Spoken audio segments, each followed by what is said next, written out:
continues to march us toward an extreme Republican shutdown. We are calling out how a shutdown would damage our communities, economy, and national security. And we're going to hold extreme House Republicans accountable.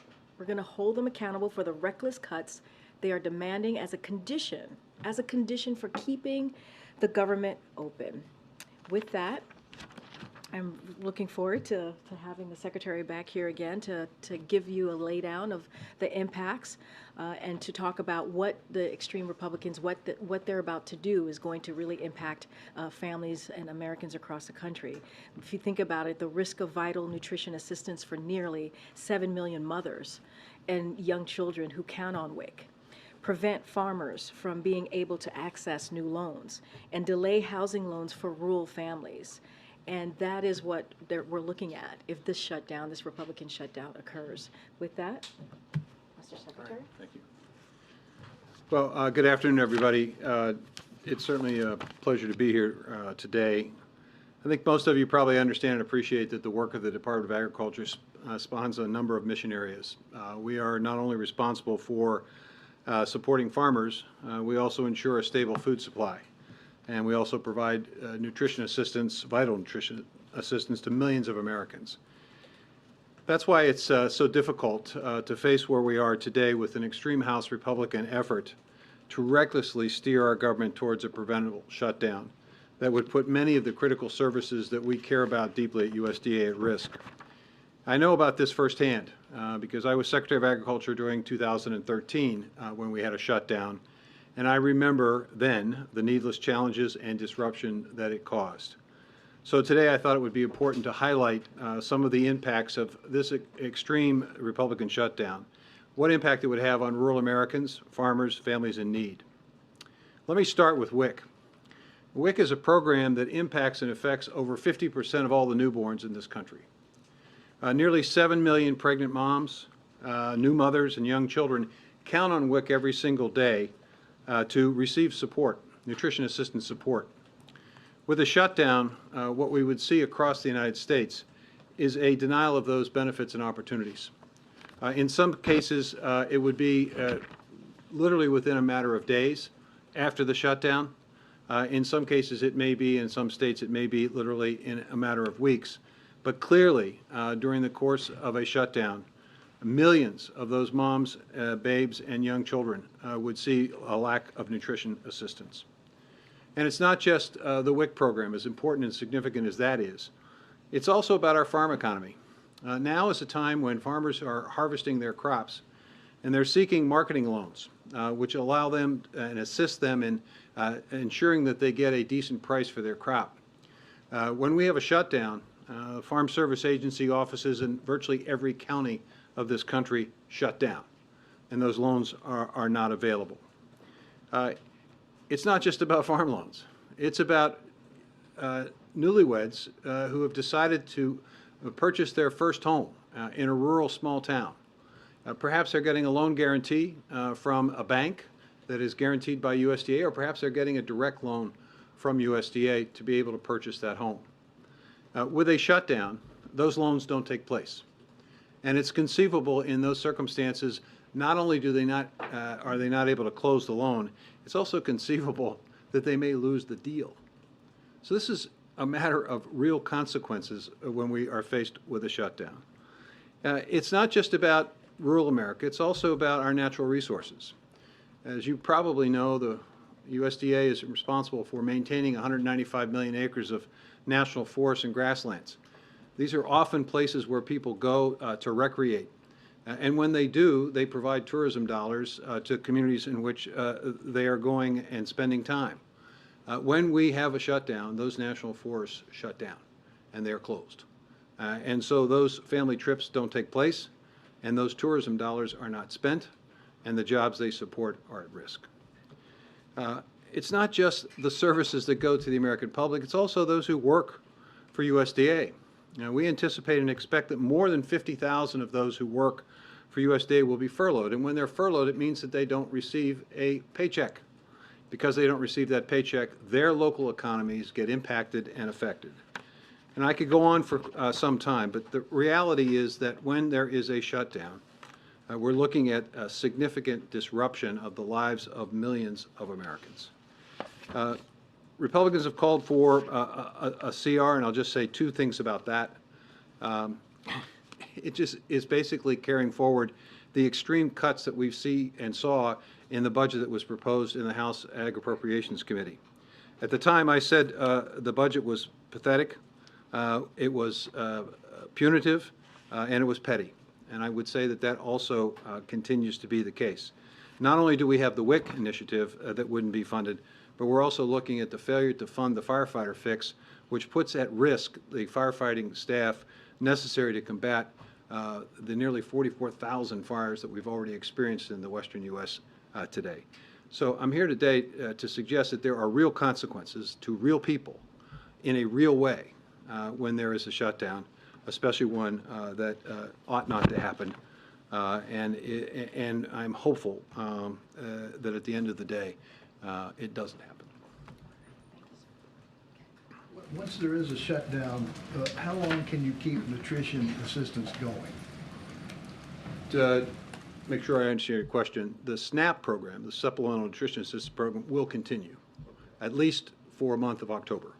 Now, if the shutdown were to extend longer than that, there would be some serious consequences to SNAP. The WIC program that I talked about today, which is for nearly 7 million moms and children, that program expires, if you will, or stops immediately when the shutdown occurs. We have a contingency fund at USDA that might continue it for a day or two.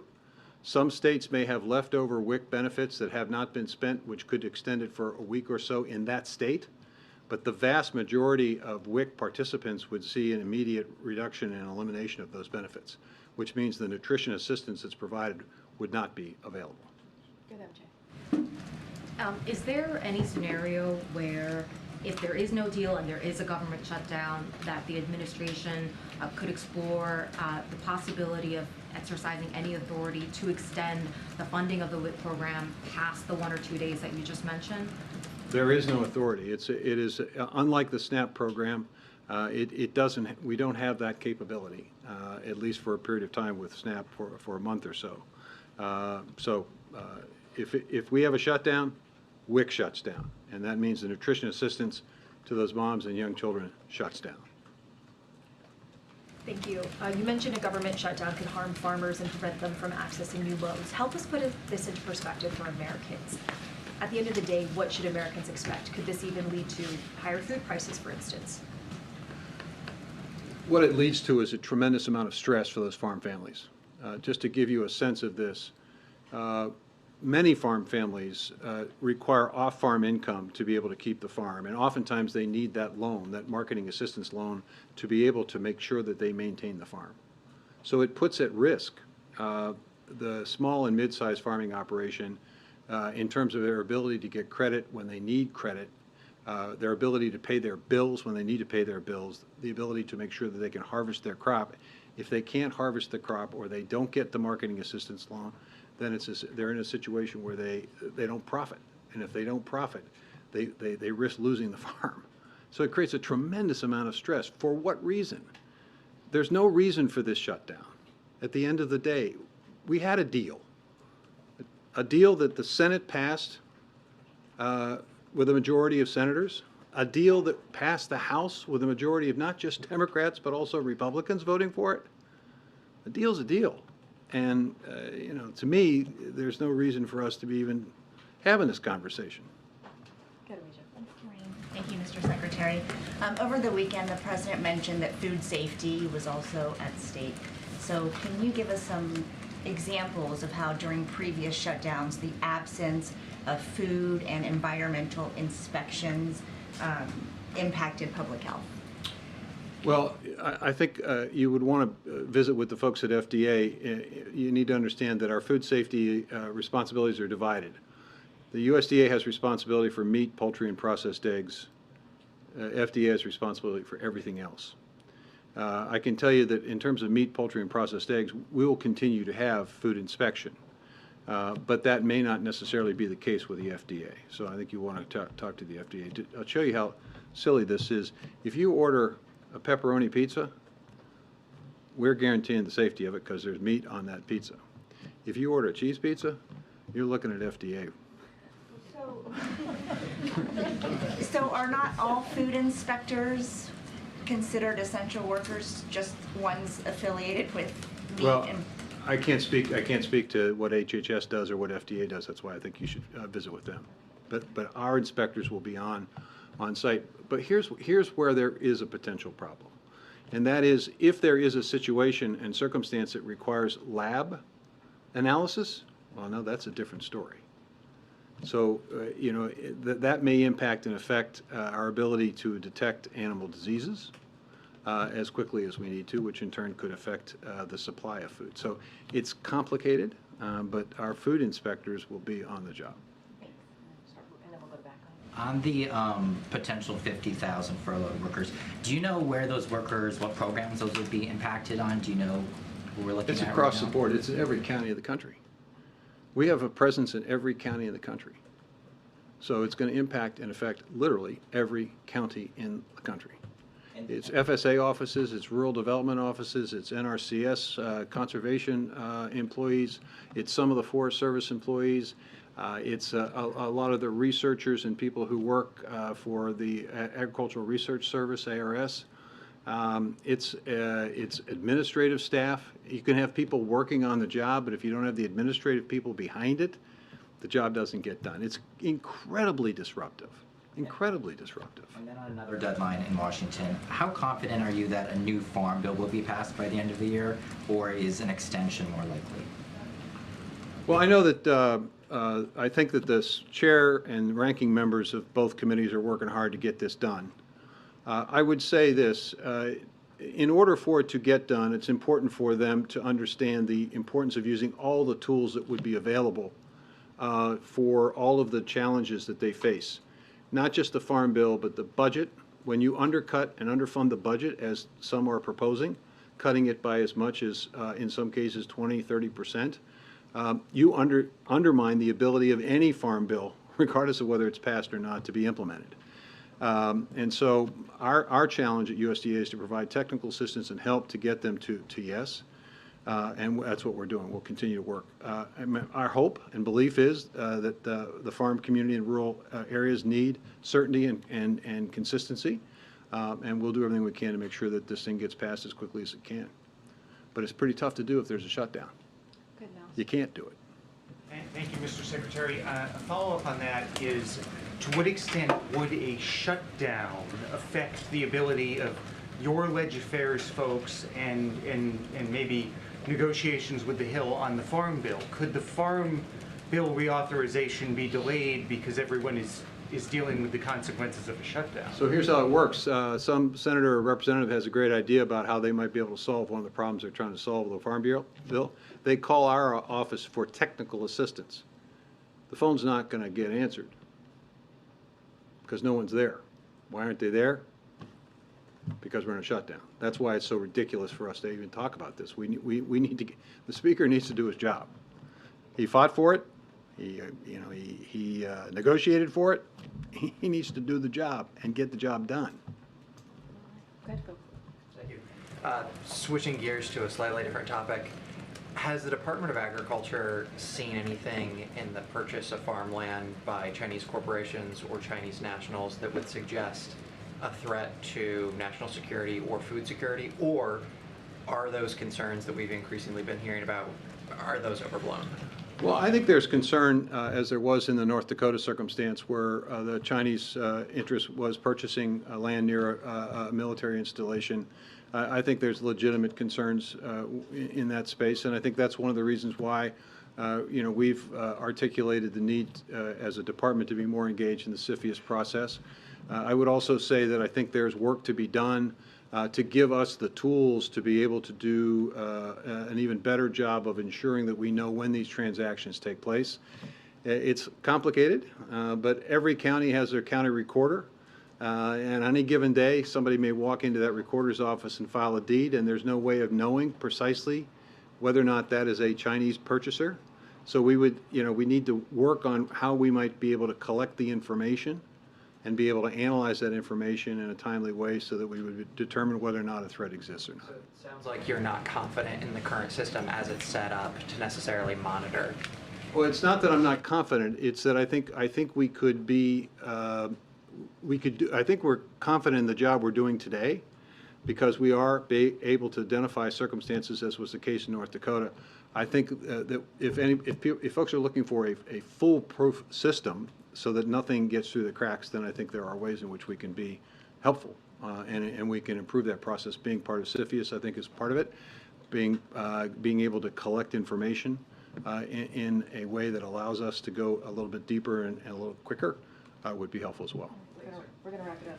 Yeah, how would the shutdown affect programs that are used by farmers like crop insurance? And, as part of the country is under really extreme drought conditions, do you see a need for kind of supplemental funding to come in and help folks, replant their crops?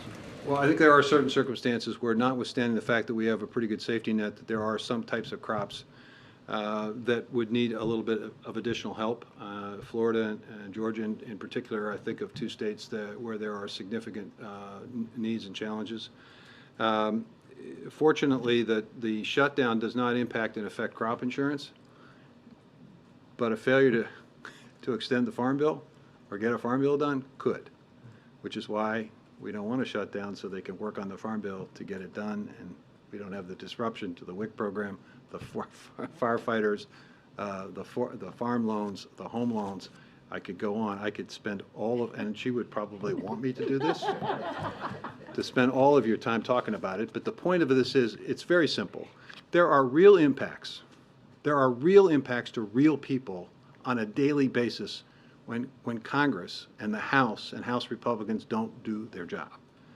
And Americans expect, and this is what drives people crazy outside of Washington, when a deal's not a deal, and when the work that you're supposed to do doesn't get done and doesn't get done on time. Thank you, sir. Appreciate it. Thank you. Thank you, Mr. Secretary. Okay.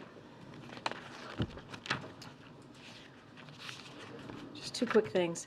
I also wanted to say a note of welcome to our new employees starting at the White House today, our new deputy directors of the Office of Gun Violence Prevention, Greg Jackson and Rob Wilcox.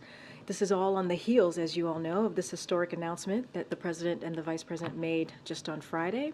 So we could not be more thrilled to have them on board here, and look forward to introducing them to you all very soon as the Office of Gun Violence Prevention gets up and running. And one last thing before we open it back up for questions.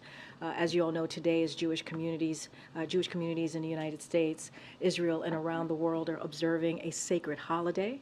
So let me say that the President, the First Lady, and all of us at the White House are extending our best wishes for an easy fast and a meaningful Yom Kippur.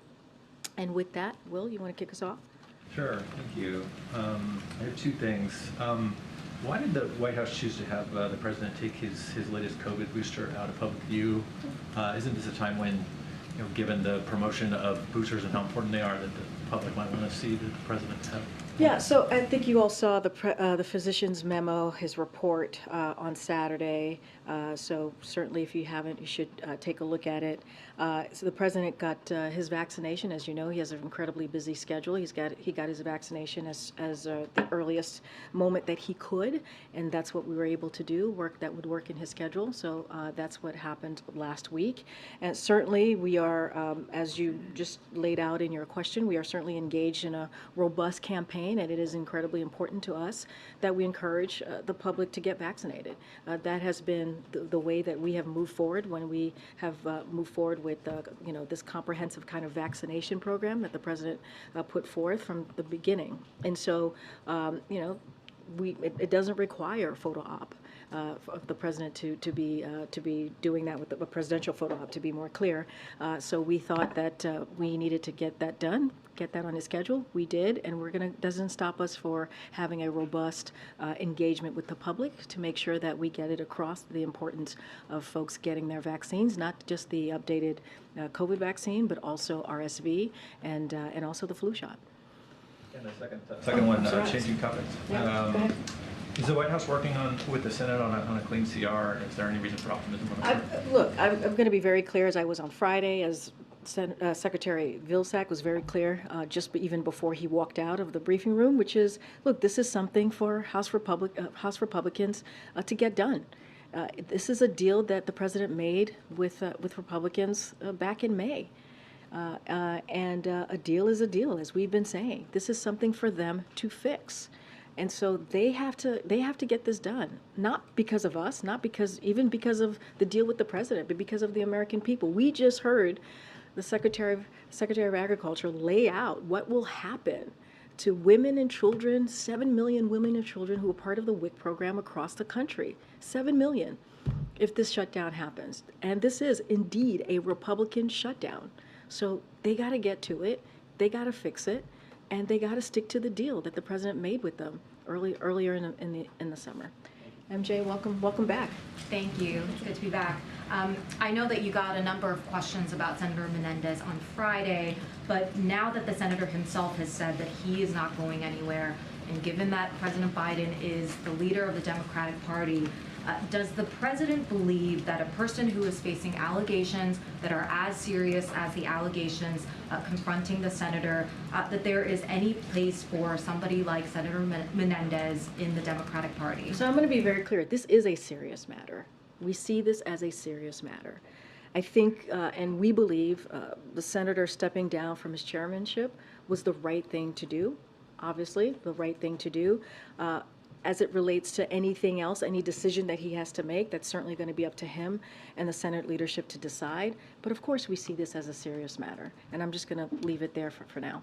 Just quickly sure. on the trip to Detroit tomorrow, what changed? Can you give us a sense of what went into the decision for the president to go stand on the picket line and show that kind of solidarity with the workers there? So as you just laid out, this is something, the president is a union guy, right? You heard him say that many times. He is the most pro-union president in modern times. That is not something that he's given himself that title. That is something that labor unions have given to him, and he wears that very proudly.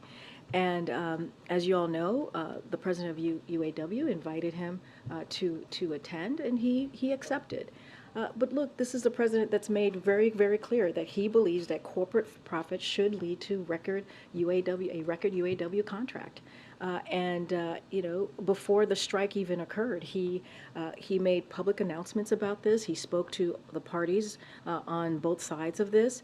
He has made it very, very clear that he supports union workers, he supports the UAW workers, and tomorrow what you're going to see is historic, right? This is going to be a historic visit, and the president's going to continue to show his support, not just from the last couple of years, but as he has been in the public eye, as a senator, as a vice president, his support for unions. And you've seen this in the last 2 years with his pro-union policies, making sure that his pro-union policies are indeed pro-workers. So should we take from the visit that the president is explicitly taking the side of the union workers as opposed to the companies? Well, he has been very clear, right? He is pro UAW. He is pro workers. You know, that is this president, right? He has said the middle class was built. The unions built the middle class. This is something that he said over and over again. He's always been on the side of workers. He believes that there is an opportunity here, and he is encouraged and he is pleased by seeing both sides continue to have that conversation. It is their negotiation to make, right? This is why he says he believes in collective bargaining, and he believes that there could be a win-win agreement here. But he's always going to stand on the side of workers, always. Okay. Okay. I'll come to you after, Joey. Go ahead. Did Trump's decision to visit the UAW workers play into your decision to go? Absolutely not. This is a decision to visit the picket line was based off his own desire. This is what the president wanted to do, to stand with auto workers. That's what you're going to see the president do tomorrow. And he, as you all know, Sean Fain's invitation from last week, he accepted that invitation and is proud to do so. And secondly, does the president endorse the specific terms of the latest proposal by UAW leadership or is there room for further compromise? So I'm not going to get into negotiations from here. This is for the parties to negotiate. We're not going to speak to what's being put at the table. What we have said over and over again is that we believe there's an opportunity here for a win-win agreement. We believe with corporations having record, making record, deals, there should be UAW should have a record contract.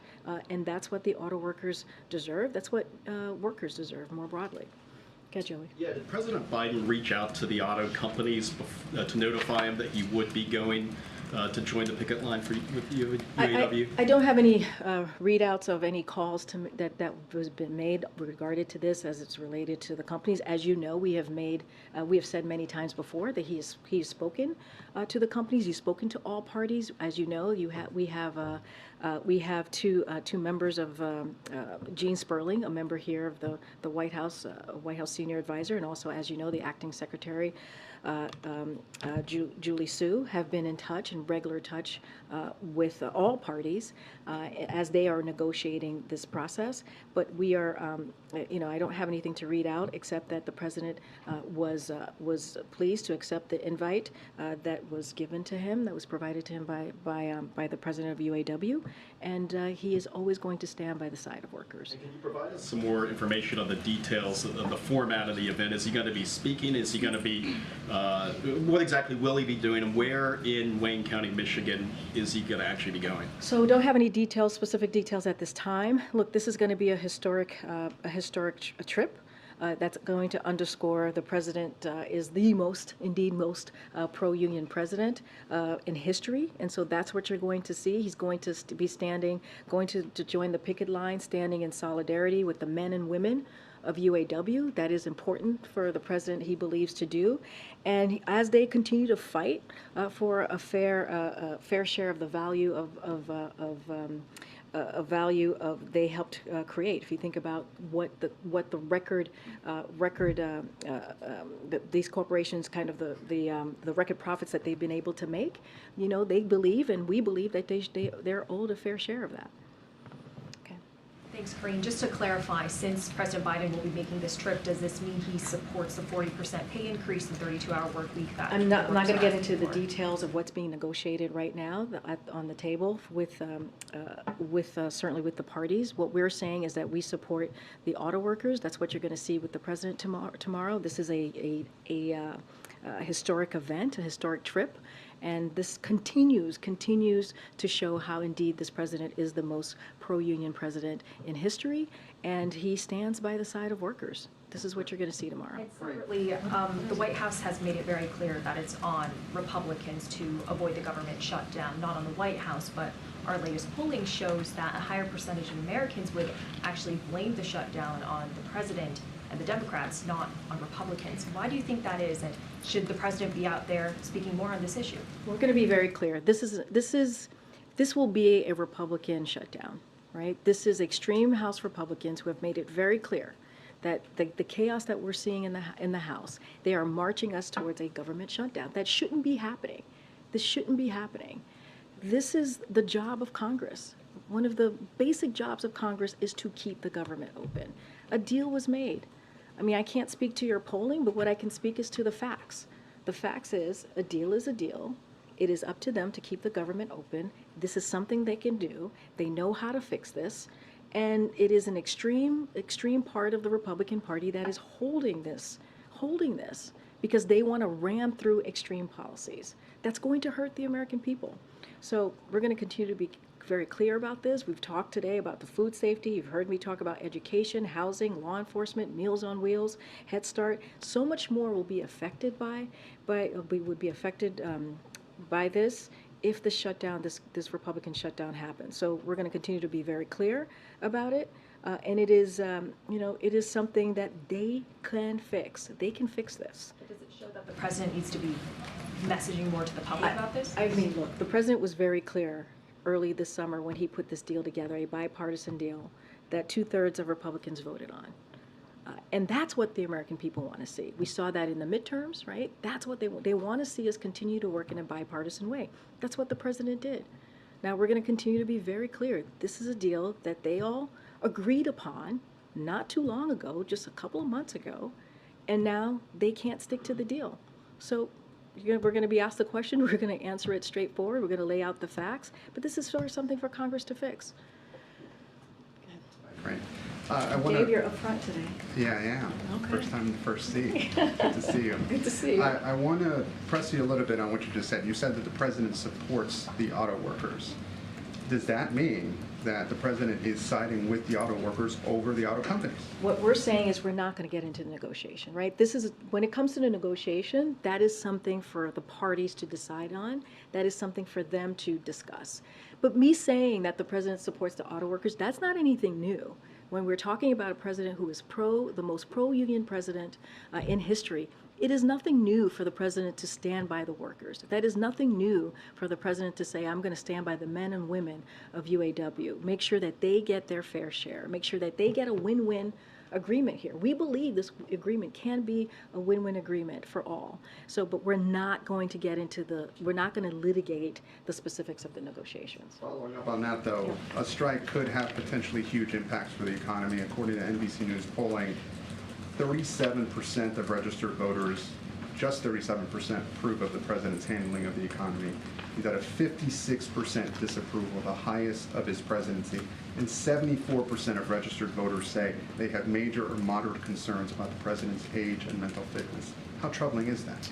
Here's what we're going to focus on. We're going to focus on exactly what you just asked me, right? The first question, which is how do we continue to support the workers, right? We're not going to get into the litigation of the negotiations here, but what we're going to do is continue to show how much this president is working for American families. You just heard from Secretary here, who laid out what it means if there's a shutdown, and why it is so important for Republicans to keep to their deal. That's what we're going to focus on. You see, the Bidenomics, I get it. I get that Americans right now, they've been through a lot, right? They've been through the pandemic, this global pandemic that we're coming out of. They have been through what we've seen because of Russia's war in Ukraine, and we saw inflation spike. We saw what's going on with what Americans are feeling every day. This is why this president has been so zeroed in, so laser focused on lowering costs for Americans, and we've done that. And a lot of the policies that the president has put forward are indeed popular. I mean, Bidenomics has worked so well that you have Republicans in their own districts, in their own states, taking credit for things that the president pushed forward, policies that the president has pushed forward, legislation that they didn't even vote for. If you think about the American Rescue Plan, the Inflation Reduction Act. So I get the polling that you're laying out. I get that, but we can't be focused on that. We also have to be focused on really speaking directly to the American people. The next 3 days, you're going to see the president go to 3 states to do just that. But 37% approve? I hear you. But it is, look, our focus is going to be on what we can do to continue to deliver for the American people. Polls are polls, right? They are going to be all over the place.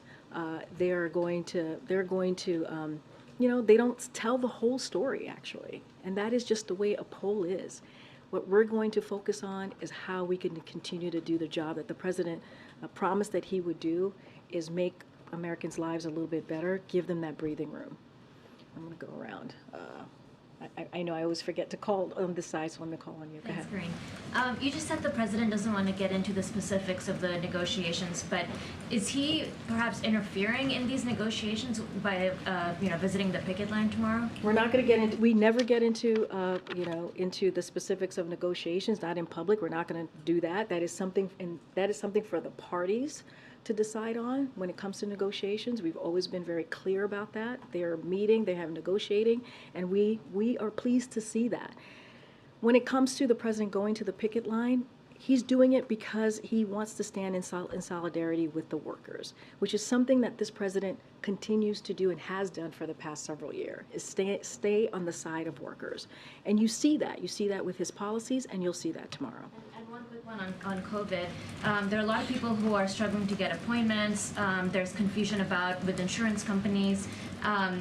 Is there some sort of concern at the White House right now that this shift in responsibility to the commercial market from the federal government has not gone as smoothly? So we're certainly aware of consumers having experienced unexpected, at least with insurance coverage, denials at the point of service. We're aware of that. HHS, as you know, is working with insurance plans and pharmacies to resolve this quickly. Look, it's a top priority for this administration to ensure that everyone can access this updated vaccine, and so HHS is working through that. And so any specific additional questions about that, certainly I would refer you to HHS, but we're taking this very seriously, and HHS is working through that. Okay, Katie. Thanks, Karine. Moody's warned today that a government shutdown could have a negative impact on the country's credit rating. It's the last major credit rater to assign the U.S. a top rating. Is the president concerned that the political brinksmanship that we've seen this year is hurting the country's reputation, specifically on the economy, on the world stage? So look, I'm going to leave all of the economic analysis to others, right? I'm not going to get into it from here. But we know that, and I've said this already a couple times, that what we're seeing from Republicans in the House, especially the extreme Republicans in the House, what they're going to do, potentially leading us to a shutdown, is going to hurt American people. And, you know, if you think about it, the 3.5 million jobs that have been created under this president, the under 4% unemployment rate, I would not understand, or we do not understand, why they would put our economy at risk. That's what you're just laying out. Why would Republicans in the House put our economy at risk when we have seen the improvements over the last 2 years? So I'm going to leave leave it to the experts to speak about the economy and what that looks like. But you know, this is a question for them. This is something that does not have to happen. It does not have to happen. Student loans. I know that they're restarting on October 1st, potentially the same day that a government shutdown could start. Is there any consideration of pushing that date back, or is there any guidance that you have for borrowers about what they should expect if workers at the Department of Education won't be available to assist them? So a couple of things. I do want to lay this out. So look, when it comes to student loans, it's obviously our top priority, especially as we talk about the president's economic plan and giving people a little breathing room, especially on their monthly payments. So, you know, that's why the president also launched, as you all know, the most affordable repayment plan ever, which is the SAVE plan. So, you know, if this happens, if Republicans in Congress, you know, go down this road of shutting down the government, we anticipate that key activities at federal student aid will continue for a couple of weeks. But however, if it is a prolonged shutdown lasting more than a few weeks, could substantially disrupt the return to repayment effort and long-term servicing support for borrowers. So the Department of Education will do its best to support borrowers as they return to repayment, as we have been saying for the past several months. But an extreme Republican shutdown, if this occurs, could be disruptive. And just to maybe more, I think about more than 28 million federal student loan borrowers restate payments. That is what restart payments. So this is something that does not have to happen. These are political games that we see from the other side of Pennsylvania Avenue, and it does not have to happen. It does not have to happen. And so that's how we foresee this moving forward. Okay. Thanks. I wanted to further understand a little bit the president's trip tomorrow. Yeah.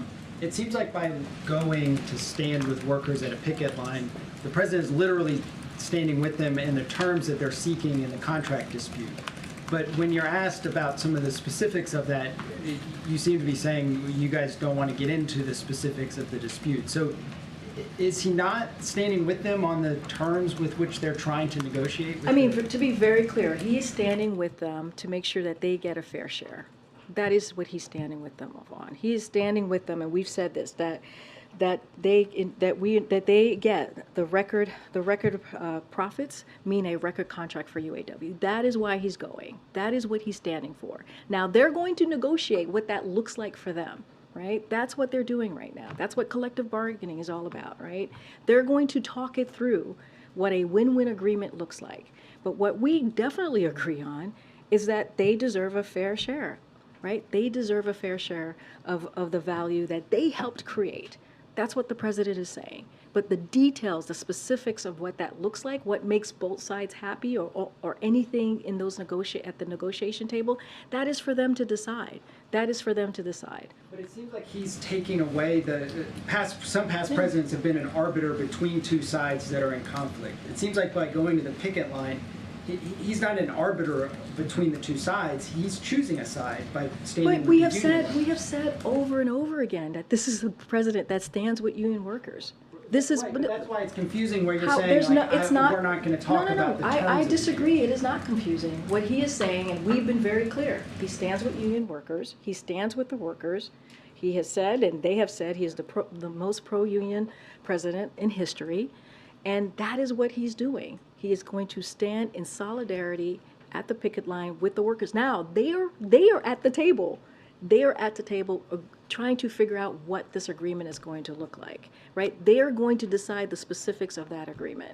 What the president is saying is, and he always says this is nothing new. He always says he stands by union workers and he is going to stand with the men and the women of UAW. That continues to be the case. Go ahead, Katie. So, I'm sorry. Oh my goodness. You're going to ask the same question. I'm not going to change my answer. I'm seeking clarity. It's fine. I'm going to ask again. No, feel free, and I'm going to give you the same answer. Is he visiting the picket line? Is he standing with them? Is he walking in the He's picket going line? to join. He's going to join the picket line. So, does the White House see any political risk in What the doing president, this? what the president understands is that he wants to be on the side and has been on the side of workers. That is something that he has said over and over and over again. So when he asked earlier that if he's siding with the workers over the companies, he is indeed siding with the workers. He is standing with Yes. the auto workers. He is standing with the auto workers. We are not involved in negotiations. That is something for them to decide what is going to work for the parties that are involved. Okay. But he is standing with the auto workers. That's what the president is doing. He got the invite from the UAW president. He accepted. And he's going to go and do what he has said that he does all the time, right? Which is stand with union workers. And what you're going to see is going to be standing with UAW men and women of the UAW, and that is important to the president. Karine. All right, I just got to go around, guys. I got to go around. Yeah, go ahead. I'm trying to call on people I haven't called on yet. You had said earlier that the president had spoken to the companies, presumably you meant the automakers. We know he had spoken to them before his trip to India earlier this month. Has he had any more recent I don't have conversations? any calls to read out. Okay. I don't have any calls to read out. And have any of the auto companies asked to meet with him tomorrow when he's in Michigan? Would he consider that? I just don't have any more details what the trip is going to look like tomorrow. Go ahead, Danny. Yeah, on the situation in Nagorno-Karabakh, you see thousands of refugees leaving the territory at the moment.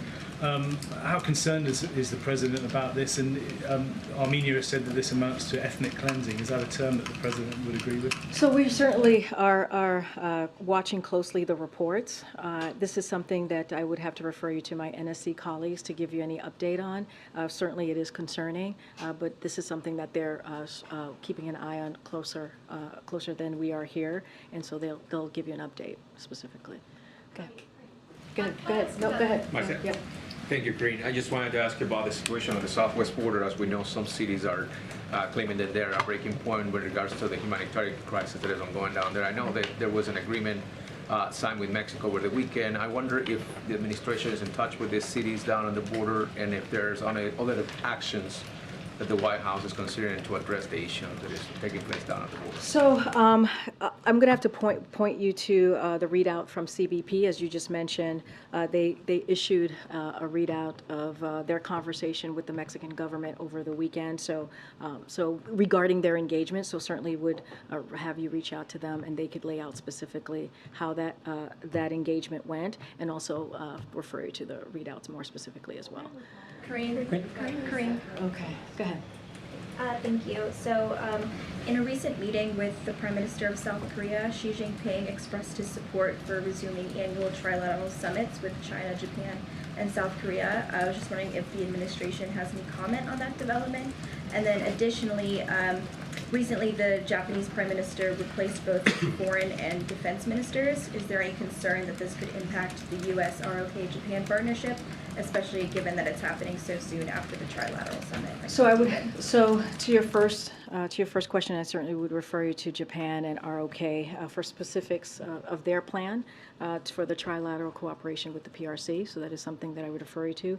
But we here, certainly the United States, respects the ability of nations to make sovereign decisions in the best interest of their people, just as the United States takes steps to responsibly manage our relationship with the PRC and also with our other partners and allies. What was your second question?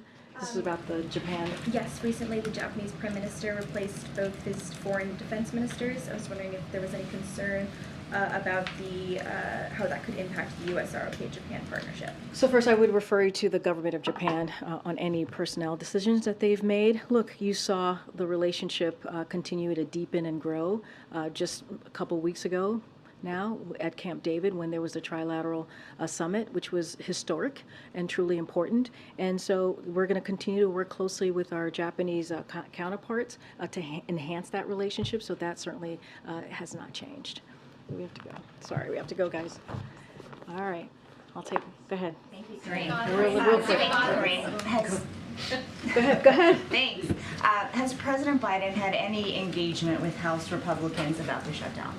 I don't have any engagements to read out to you. As I said last week, we have OMB Director Shalonda Young, who has been in regular touch with members in Congress. We have had our Legislative Affairs Office, who has been in regular touch. I don't have anything to read out on any conversation that the president has had specifically on this, but as you know, and we say this often, is the president is in regular contact with congressional members on an array of issues. But again, when it comes to this, this is something that they can fix. I mean, when we talk about a Republican shutdown risking the vital nutrition assistance for nearly 7 million mothers and young children who count on WIC, prevent farmers from being able to access new loans, and delay housing loans for rural families. I mean, that is something that the Secretary laid out very well and in detail, and he's been in this place before, back in 2013 when he had the same role in the Obama-Biden administration. This would be devastating for American families. This does not have to happen. A deal is a deal. This is a deal that 2/3 of Republicans voted on, and they should move forward. They can fix this. But as you mentioned, the president helped broker this deal, so why doesn't he do something Because to he already help brokered put the it deal. into place? But he already brokered the deal. He already brokered the deal. They voted on it. He brokered the deal. They took it back. McCarthy took it back to the House. They voted on it. It went to the Senate. They voted on it. 2/3 of Republicans voted on it. This is for them. This is for them to fix. It was already voted on. So a deal is a deal. They have to stick to it. And also, it is one of their number one jobs, one of their top jobs, right, is to keep the government open so that American families don't have to suffer. All right, guys, thank you. Thank you.